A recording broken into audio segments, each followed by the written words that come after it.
Bonjour à tous. Aujourd'hui, quelques secondes pour vous expliquer comment fonctionne un cycle du sommeil et en quoi c'est important de connaître le fonctionnement justement de ce cycle. Alors déjà, première chose à voir, un cycle de sommeil dure environ 1h30, 90 minutes.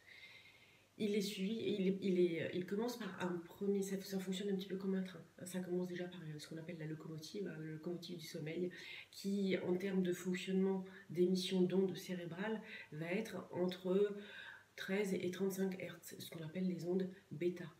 Donc là, première phase, qui est suivie d'un premier wagon qu'on va appeler le sommeil lent léger. Le sommeil lent léger, où là on est sur des ondes alpha qui sont entre 8 et 13 Hz. Donc on descend un petit peu au niveau du rythme cardiaque, au niveau des mouvements musculaires qui commencent à s'assouplir, tout ça commence à devenir un petit peu plus détendu et évidemment les émissions d'ondes diminuent au niveau cérébral. Suite à ça, arrive le sommeil lent profond avec des ondes de type θ qui sont entre 4 et 12 Hz. Là, on commence à descendre un petit peu plus.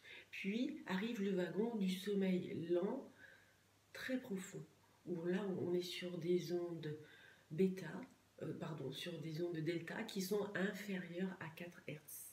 Là, on est vraiment dans une phase de sommeil qui est très profond, durant laquelle notamment le corps va sécréter des hormones de croissance pour les enfants et des hormones de régénérescence pour les adultes et pour réparer les cellules qui peuvent être endommagées.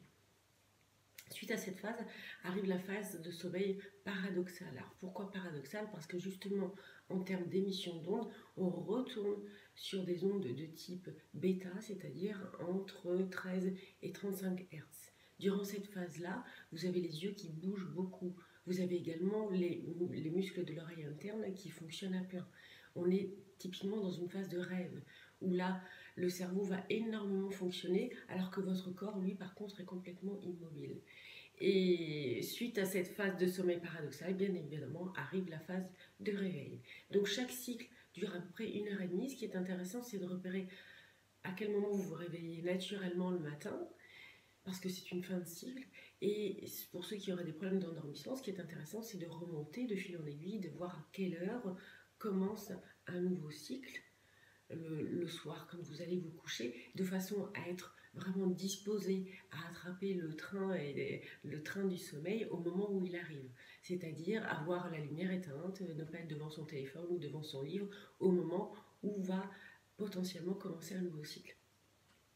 Voilà, concernant la phase hypnotique, celle que vous vivez lorsque vous venez suivre une séance d'hypnose et qu'on vous met en transe hypnotique, vous êtes à ce moment-là sur ce qu'on appelle les ondes θ, c'est-à-dire dans la phase de sommeil lent profond entre 4 et 12 Hz en termes d'émission cérébrale.